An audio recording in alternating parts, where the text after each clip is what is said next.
Namo Bhagavate Vasudevaya. Om Namo Bhagavate Vasudevaya. Om Namo Bhagavate Vasudevaya.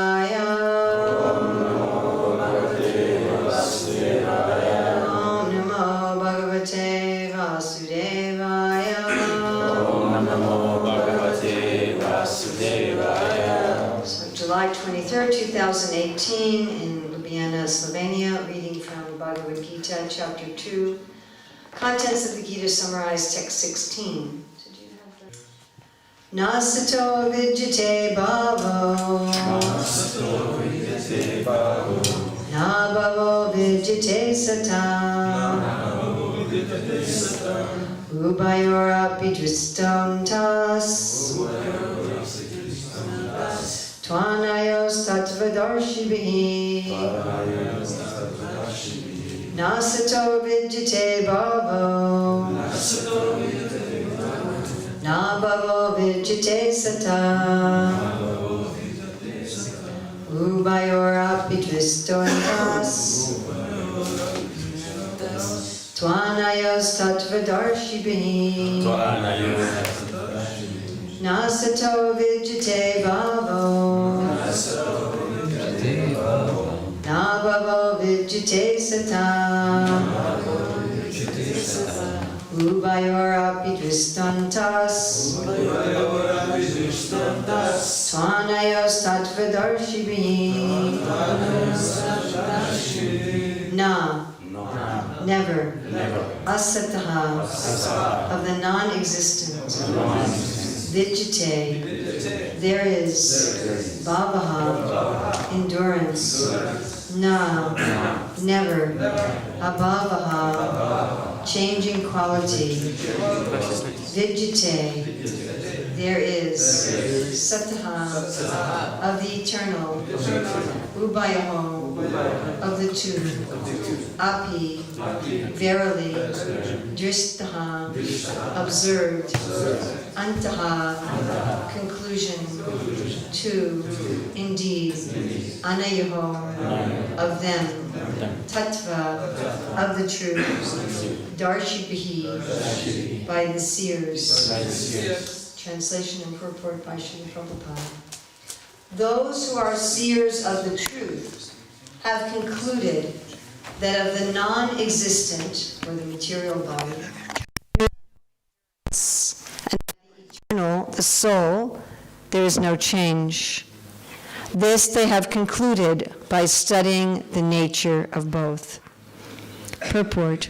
There is no endurance of the changing body, that the body is changing every moment by the actions and reactions of the different cells is admitted by modern medical science, and thus growth and old age are taking place in the body.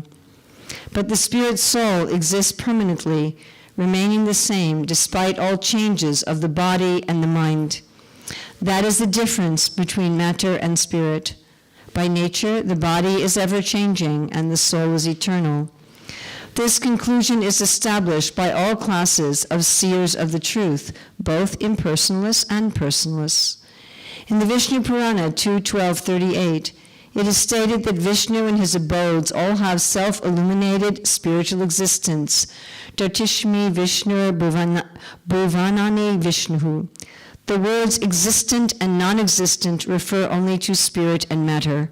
That is the version of all seers of the truth. This is the beginning of the instruction by the Lord to the living entities who are bewildered by the influence of ignorance. Removal of ignorance involves the reestablishment of the eternal relationship between the worshipper and the worshipable, and the consequent understanding of the difference between the part and parcel living entities and the Supreme Personality of Godhead. One can understand the nature of the Supreme by thorough study of oneself. The difference between oneself and the Supreme being understood as the relationship between the part and the whole. In the Vedanta Sutras, as well as in the Srimad Bhagavatam, the Supreme has been accepted as the origin of all emanations. Such emanations are experienced by superior and inferior natural sequences. The living entities belong to the superior nature, as it will be revealed in the 7th chapter. Although there is no difference between the energy and the energetic is accepted as the supreme, and energy or nature is accepted as the subordinate. The living entities, therefore, are always subordinate to the Supreme Lord, as in the case of the master and the servant, or the teacher and the taught. Such clear knowledge is impossible to stand under the spell of ignorance, and to drive away such ignorance, the Lord teaches the Bhagavad Gita for the enlightenment of all living entities for all time. Nasato vidyate bhavo, na bhavo vidyate sata, ubayor apidristontas, twanayos tattvadarshibhihi. Those who are seers of the truth have concluded that of the non-existent, the material body, there is no endurance, and of the eternal, the soul, there is no change. This they have concluded by studying the nature of both. So I've always liked this particular verse of the Bhagavad Gita. I like the Sanskrit, nasato vidyate bhavo, na bhavo vidyate sata, those two lines. It's very beautiful poetry, even if you don't understand the meaning. It's very beautiful in what we call a kind of parallel construction. Actually, the scriptures are full of all these sorts of literary ornaments. And Sri Chaitanya Mahaprabhu says that without these sort of literary ornaments, there's no question of rasa. That to experience rasa, there has to be these sort of poetic literary ornaments, which we find here, spoken by the Lord himself. And in the translation, you also have this, of course, that of the non-existence, there's no endurance, and of the eternal, there is no change. So here we have sato and asata. So Prabhupada is explaining this in terms of the body and the soul, in terms of matter and of spirit. And then he goes on extensively in the purport to explain that there's a differentiation in spirit between the soul and God. So let's look at this in a little bit of a broader sense. What does sat mean literally? Eternal. What else does it mean? Existence. What else? Truth. So all of these are the same. What exists, exists always and is always true. If something doesn't always exist as truth, then it's not really substantial. You know, basically Krishna is saying here, relative truths are not really truth. Now, we deal every day, of course, with relative truths. We have to. We're in a relative world where relative truths allow us to function. You know, I'm sitting on a chair. That's a very relative truth. I'm not always sitting on a chair. This is not always a chair. And as Prabhupada is explaining in the purport, this body that I have is constantly changing. So I'm identifying the body of this moment with me, but 20 years ago, this body didn't actually exist. And so it would be something different. So this is a relative truth. It's not an eternal truth. So I have to function like that with relative truths. It's not that we can only function with something that's absolutely truth. So why is Krishna trying to distinguish here between what is temporarily true but doesn't really have any substance to it and what is always true? Because although on a practical day-to-day level in this world, we do have to deal with relative truths, our interest should be in what is always and absolutely true. I remember speaking to one person who is no longer so active in the Hare Krishna movement, still says I'm a devotee, but not so active. And he said, well, I didn't like it that we were always talking about the absolute truth. He said it always sounded very sectarian to me. No, it was just the height, not the light. but thank you. It's like, that's better. He said it sounded very sectarian to him, like we have the absolute truth and nobody else does. And I said, no, it's not like that. We're saying, what is it that is always true in all time and all circumstances for all people in all places? Of course, that is the last verse of the Chaturslok of the Bhagavatam, that one should search for this at all times and all places for all people in every circumstance. So there aren't very many things that are always true for everybody, all the time, everywhere, is there? Very many things like that? Are there very many things like that? So in modern society, they're propounding the global secular society. Those leaders are propounding that there is no such thing as an absolute truth. Everybody has their own truth. This is a modern philosophy. In technical terms, it's called actually postmodernism or post-positivism. That there's no one truth. Everybody has their own truth. Everyone sees the world differently, everyone interprets the world differently, and everyone's truth is truth for them. Of course, that is also the case, that each person understands things differently from everybody else. But what is the irony of this philosophy is that they don't say this, but they are acting as our philosophy of having no absolute truth is absolutely true. That is the irony of this, of postmodernism and postpositivism. And of course, people who propound a positivistic or postmodernistic view, they don't think everything is equally good. They don't think everyone's relative truth is equally good. They don't think, Nazism is equally good with every other truth. You understand? So they do have some concept of gradation and some concept of absolute. Because there is something that is absolutely true. But what is it that's absolutely true? That is spirit. It's not that we're saying we have the right belief and we have the right practice and everybody else is going to hell because we are absolutely right. That's not what we mean by the absolute truth. What we mean by the absolute truth is which is always true for everybody all the time, no matter what.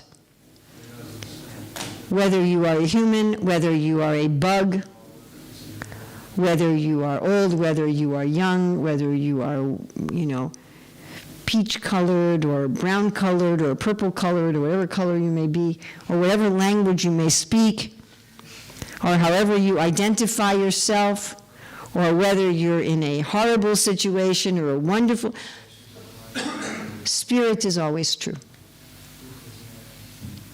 And the other things in life that are not spiritual are never really true.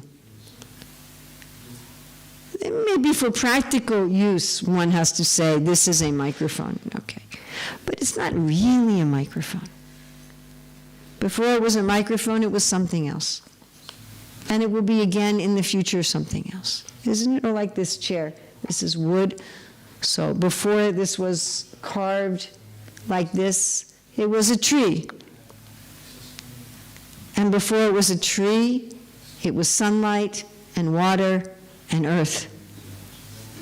And someday, again, it will become, if we burn it, it will again become sunlight and water and earth. And even that isn't permanent. At the end of the universe, it will become the pradhan. There won't be any earth. There won't be any sun. Even the modern scientists say this.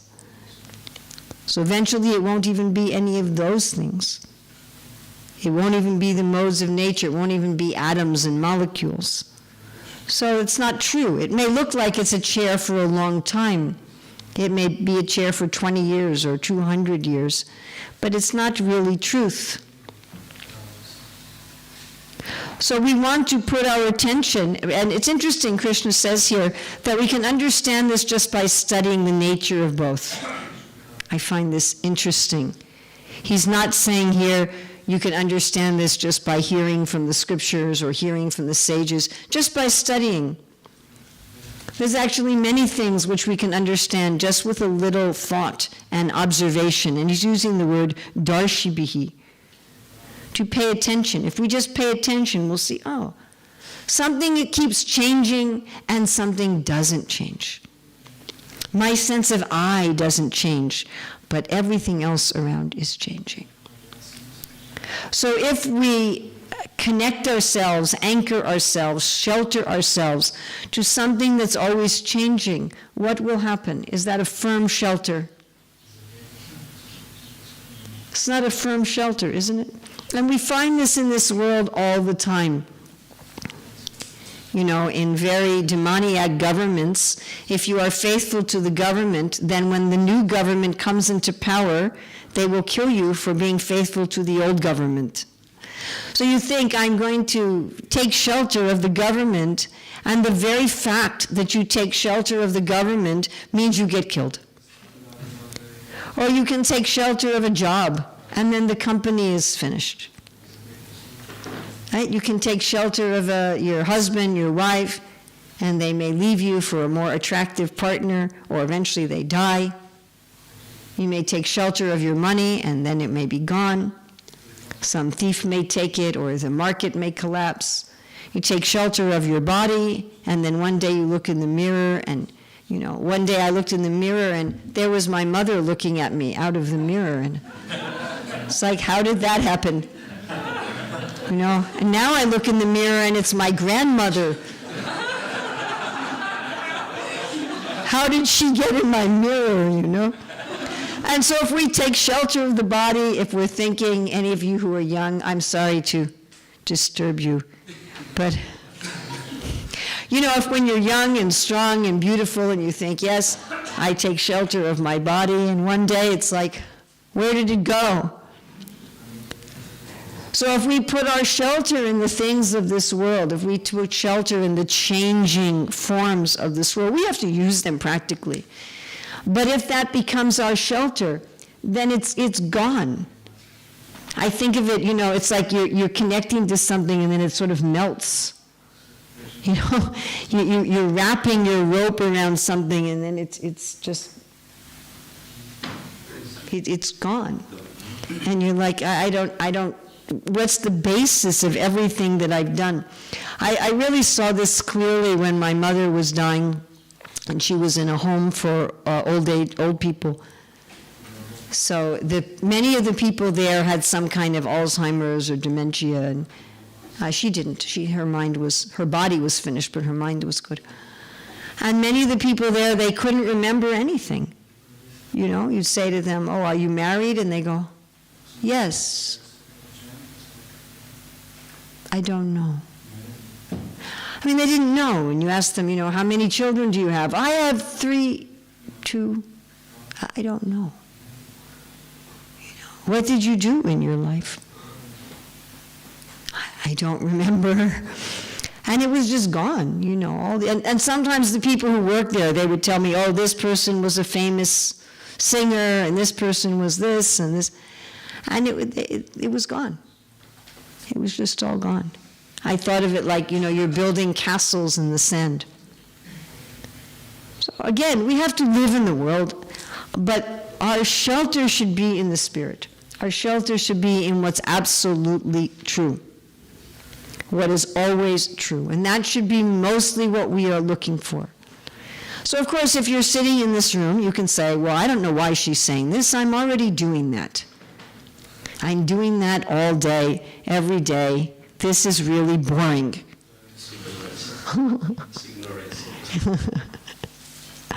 Why is she talking about this stuff?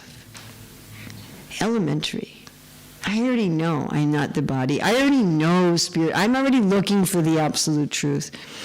But I'll tell you frankly, even when we come to the Hare Krishna movement, we get initiated, we're doing sadhana, we can forget. And we can again try to take shelter and try to think what is important is something that is not really very important.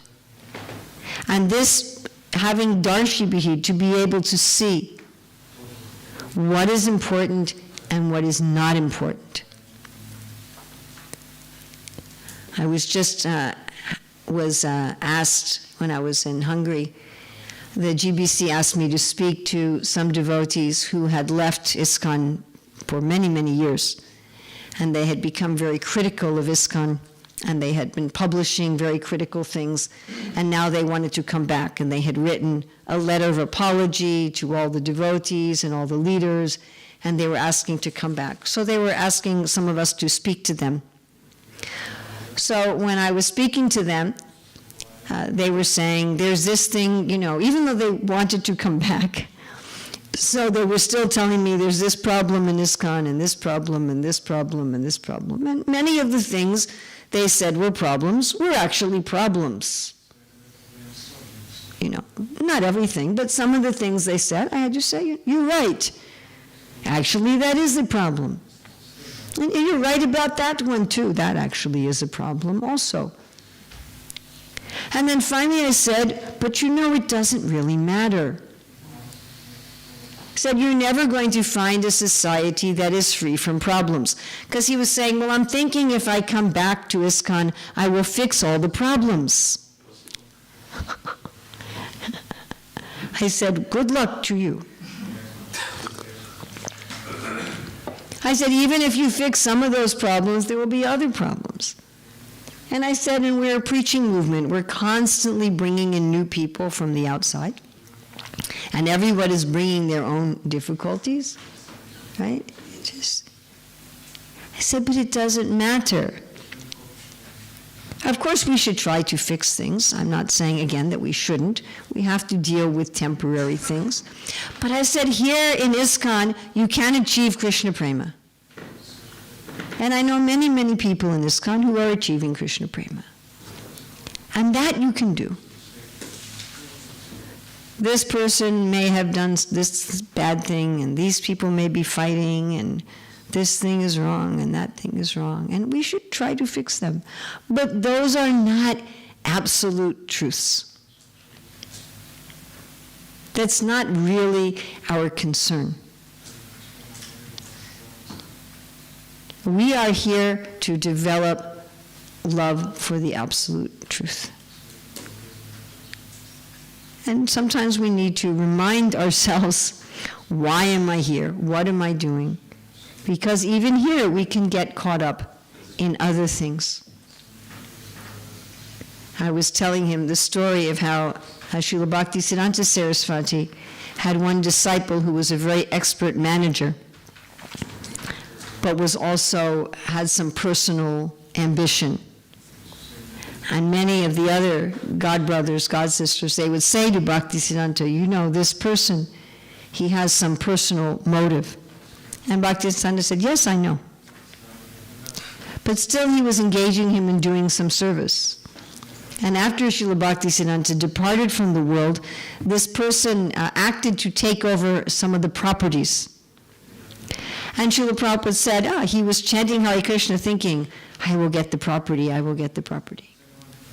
He said, so Krishna gave him the property, but he didn't give him the mission. You understand? He just got a building. So even one can come and think, I am here for some position, for some status, for some respect, and Krishna may give you. If we're here chanting Hare Krishna, Hare Krishna, Hare Krishna, Krishna Krishna, then Krishna may say, you want this thing? Here, you can have it. So we shouldn't take for granted just because we've come and we've put on these clothes and tilak and we have everything, that means, yes, everything I am doing is for the absolute truth. But we should examine. And generally, when we become disturbed, we were talking about this in the car. Generally, when we become disturbed, it is because we are becoming attached to something that is not the absolute truth. When I'm thinking, why are people treating me this way? Why is this happening? And when we get emotional about it, I remember, I don't know how many of you know Bhurajan Prabhu, but he did an exercise with us once at a japa retreat, and he listed all kinds of things in life. and he said, write down a number from 1 to 5. What is the intensity of emotion you feel about this thing? The higher the number, the higher the emotion, negative or positive. And then he said, how many of you have 1, 5? You know, it's like 40 or 50 things.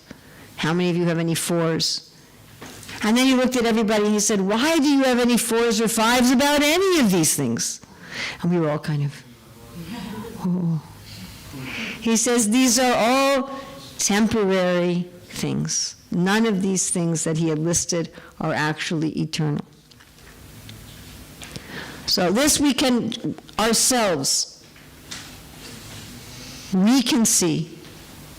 As Prabhupada would say, you can gauge your advancement yourself, like you can tell if you've eaten enough. So this Krishna says you can see. Darshibihi, you can see this truth yourself. We can judge this ourselves. Where is my attachment?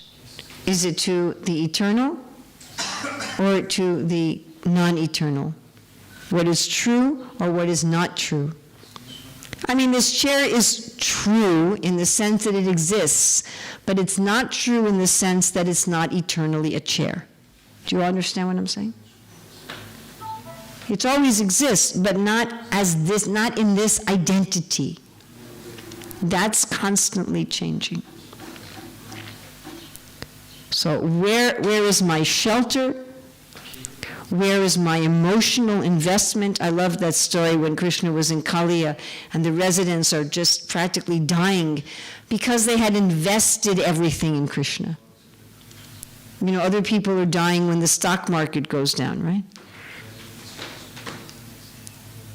So whether the stock market goes down, whether we have a house, if everybody in the whole temple is criticizing us, those are all temporary. They come and go. But what is that is always there, that we can always depend on? So, I want to thank you very much for what an amazing welcome. I think one of the most amazing welcomes. Thank you. Thank you very much for having me. So it's already 4 minutes over the time in big, bold letters that I'm supposed to end. But we could take 1 or 2 questions. Yes. I hope I was going slowly enough for the translation. Okay.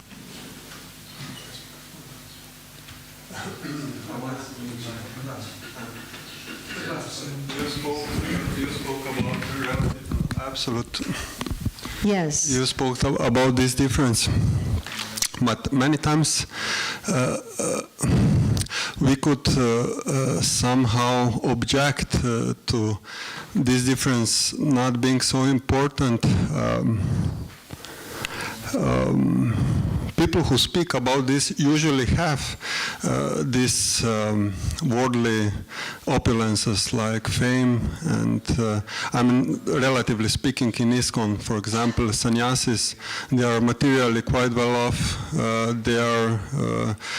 people take care, they get money and things, and they speak about unimportance of difference between absolute, I mean, about the absolute truth being the only important. So I wanted to ask, I sometimes doubt that Jada Bharata is not sitting on the Vyasasana usually, so maybe this is my dirty vision or whatever, but sometimes doesn't sound credible, or could it be done in some different way, or do you understand what problem do I have? I think I understand, yeah. And if I understand, I'm very happy you asked it. I think what you're saying is that the people who say that the relative are not important are the people who have relative opulence, and therefore it's not really very credible. So if somebody has, €1 billion and they say, oh yes, money is not very important, then you're going to say, well, that's easy for you to say, you have a whole lot of it. Is that what you're saying? Yeah, exactly that, yes. Okay, so I'm not saying that those people are not the right examples, but it's hard to Well, determine. I'm going to take Yeah. this very personally, since I am sitting here saying this. I know you're not criticizing me, but you are criticizing me. No, you are. It's okay. No, it's good. No, No, it's a good thing. The fact that you can say this here tells me that this temple is wonderful. That somebody feels that they have the courage to say something like that in a public meeting in front of everybody, and nobody is going to say, no more prasadam for you, Prabhu. You will, don't you dare say that. Actually, when I used to teach Bhakti Shastri to the teenagers, I told them you have to come with very difficult questions. And I said, every class you have to bring 3 difficult questions. And I remember one of them said, oh, this purport, Srila Prabhupada is really criticizing Arjuna. How is Prabhupada not doing Vaishnava aparad? So I said, very nice question. And she's now a second initiated devotee and very active in the movement. So, no, I appreciate that.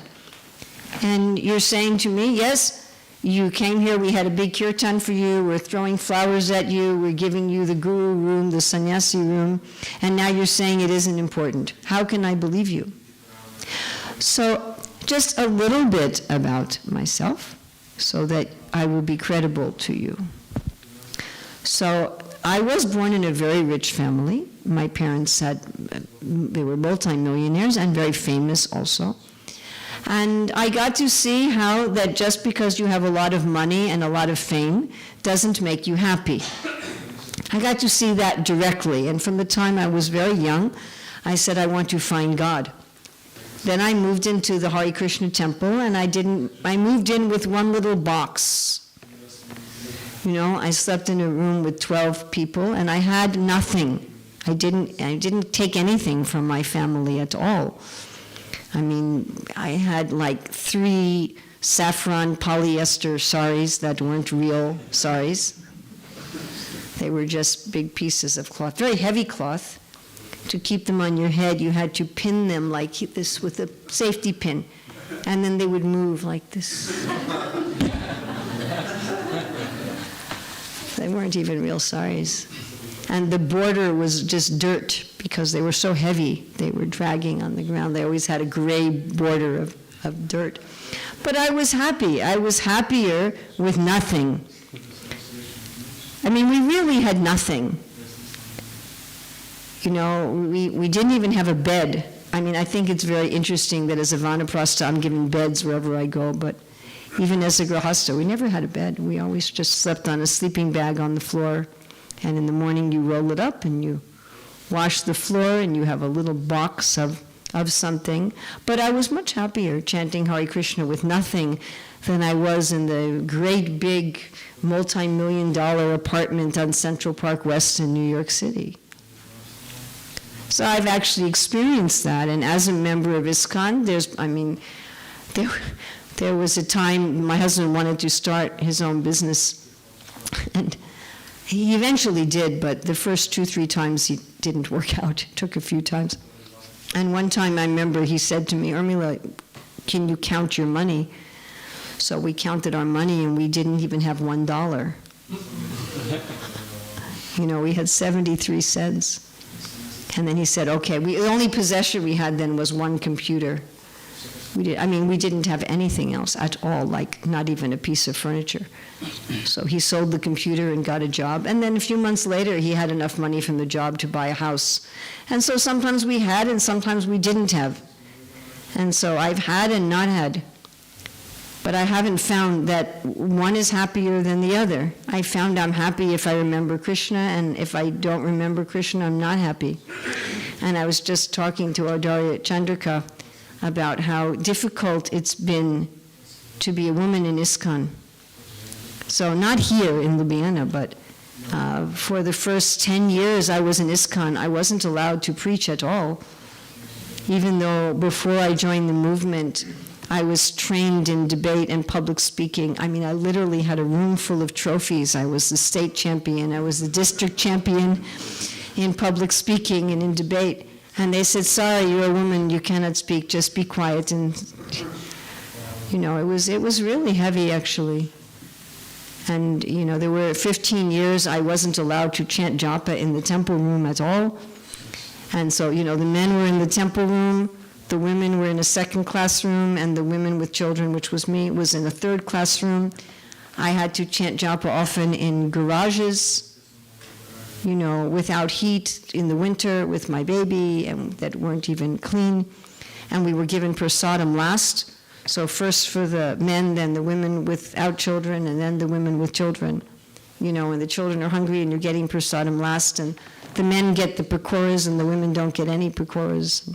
So I went through that for a very, very, very long time.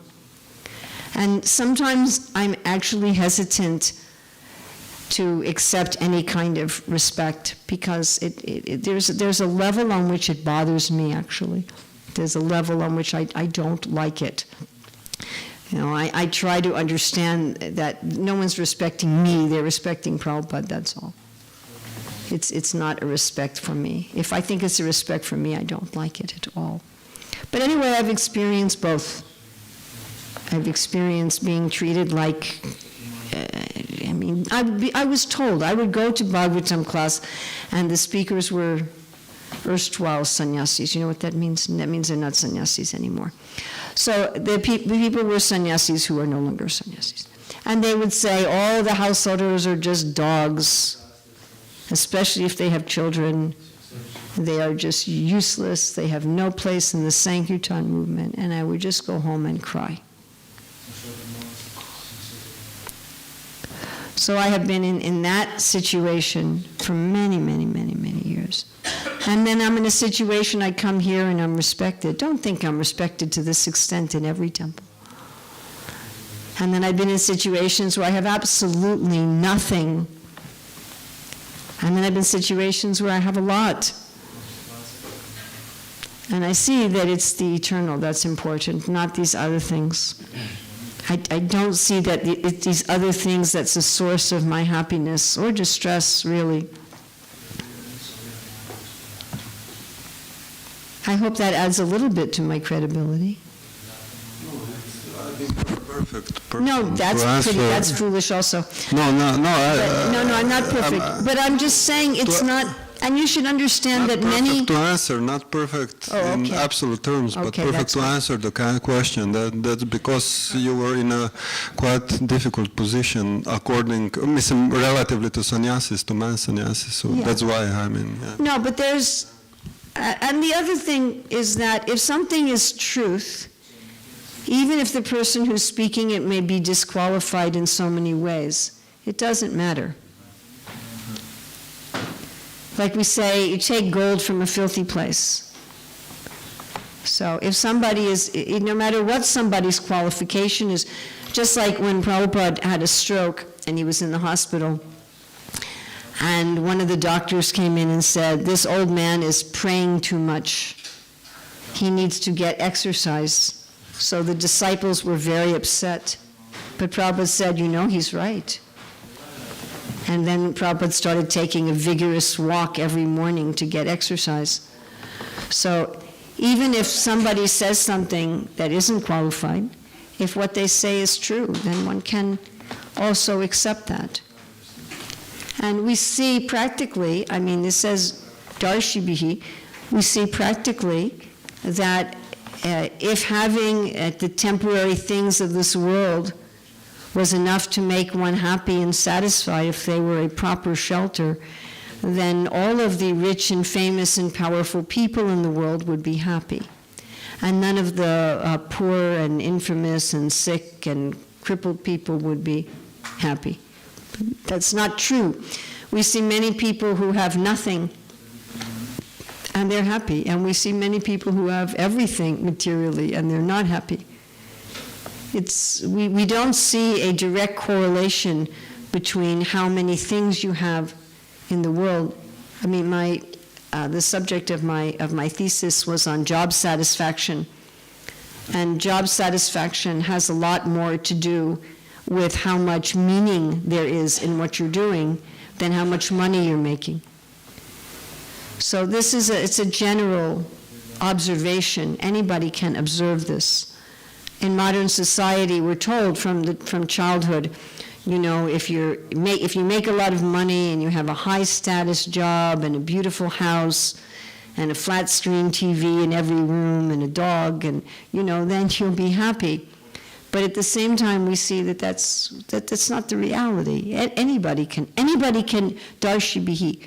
Anybody can tattva darshi bihi. Anybody can see this truth, that relative temporary things are not a shelter. As I say, it doesn't require shastra, it doesn't require anything but just a little observation. And you can see in your own life. You just look at your own life. You don't need my life for credibility. Look at your own life. When I am, you can think, when I am in anxiety, when I am unhappy, it is always because I am putting my shelter in something that is not eternal and not true. Always. And as soon as I'm investing in that which is always true, then I am peaceful and happy, whether everything is wonderful or whether everything is terrible from the external position. Isn't that a fact? Have you observed that in your own life? You are asking me? Yes, I'm asking you. I think yes. Okay. Well, that's the test of credibility. The real test of credibility is this my experience? Pratyaksha avagamam dharma. Do I experience it? Krishna is saying, tattva darshi bihi. You'll see it yourself. If you look at the two, dristaha. If you look at the two, you'll see yourself. It's helpful to have Krishna say, hey, this is what you're seeing. Because sometimes even when we're seeing something, we don't correctly interpret what we're seeing. So it's good that Krishna comes. In fact, when I first read the Bhagavad Gita, I was in university, and I felt that things I already knew were being made obvious to me. That was one of my main evidence that this was spoken by God. I thought I actually already knew all of this, but I couldn't articulate it. I couldn't explain it. So the value of having God speak these words is so we can say, oh yeah, it is like that. When I rely on what's always true, I'm peaceful and I'm happy and I'm satisfied. And when I'm not peaceful and happy and satisfied, it's because I'm relying on what's temporary. Oh yeah, that's what it is. That's my experience. Is that all right? And thank you for having the courage to say that. Thank you very much. I'm very glad you had the courage to make that comment, and I'm very glad you're in a temple where you can have the courage to make that comment. When people ask me, wherever I go in the world, if people ask me, this is true, people ask me, what is one of the nicest places? I always say, here. Because there's such an atmosphere of inquiry and openness and, how would you say, encouragement of people to really ask difficult questions and really think in a deep way. And it's something that I deeply appreciate about this particular community. Yes? Okay, Mata, I have one question. It's not one, but it's two. Well, I don't think we have time for two, so pick the most important I gave one. one. Okay, just okay. So my question is about what you talk about the previous, the way you are growing in the devotion life. And you talk about you've been chanting from the garage, try to understand that. Then women, they're not supposed to be in temples. So may I come to understand something that it is most important for me. I get one thing that it was somehow give you strength to more develop in devotional life. I think so. So my question is, accordingly the way you've been with Srila Prabhupada, you know. So because I met you 10 years ago back in New York City, so I was needed to ask about this. What can a devotee, it can do to achieve that absolute truth? That will have to be another class. It can be another class. That can be another class. Which day? First, at least the idea Is there? is there. All right. This is not a verse on Abhideya. Abhideya is what is the process. Yeah. This is really a verse more about Sambandha. What is our identity? Yeah. So, otherwise, because it's already 8:06, so if you want an Abhideya class, of course I can just give you a little answer. Chant Hare Krishna, offer your food to, but you already know that answer. So I'm assuming that when you're asking that question, you already know that answer. Of course. Of course. So I assume you wanted something a little bit Deep. a little bit deeper. Of course. But that's will have to be a different class. All right. All right. That will have to be an Abhideya class. Dandavad Mata. Sorry. Yes. Hare Krishna. Hare Krishna. I will try to speak my English, and maybe not enough. Okay. Okay.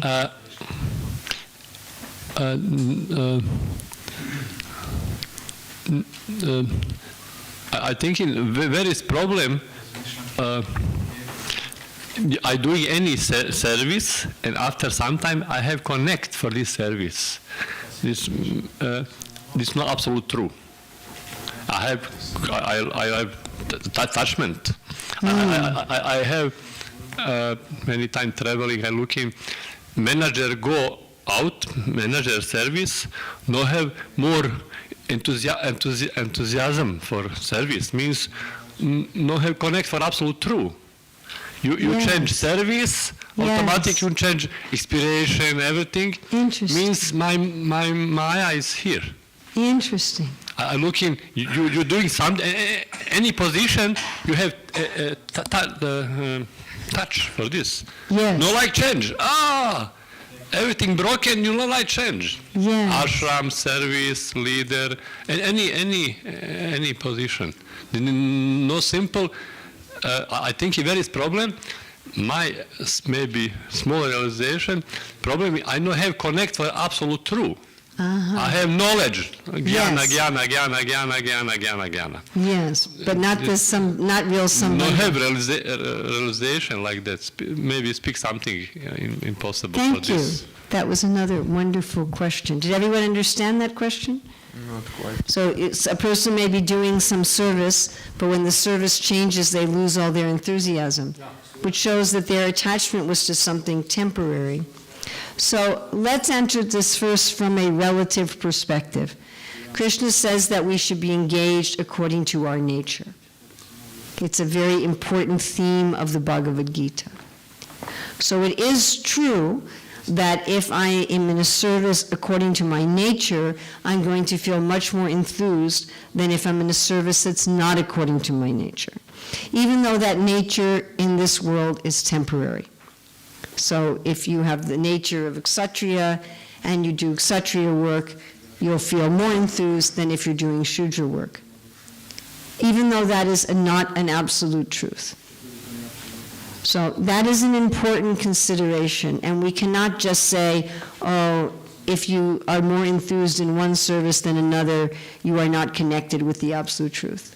I don't think that's always the case, because it is absolutely true that a person's nature and what they do should be connected.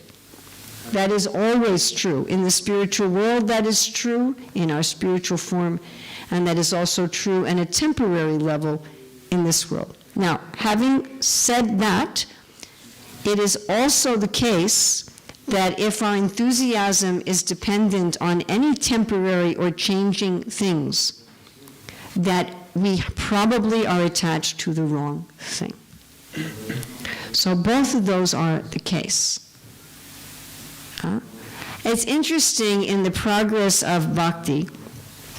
So there's a stage of nishta, or being fixed in bhakti, which is basically the platform of liberation. So there, the modes of passion, ignorance are 50% gone, or one time Prabhupada said 70%, but generally says 50%. If you look at Madhurya Kadambini, it looks like only 40%. So if you get like half passion, ignorance gone, basically you're liberated at nishta. And then the next level is ruchi. Ruchi is where you have a taste. But what do you have a taste for? You have a taste for the service. And your taste for the service in the beginning is also dependent on the externals.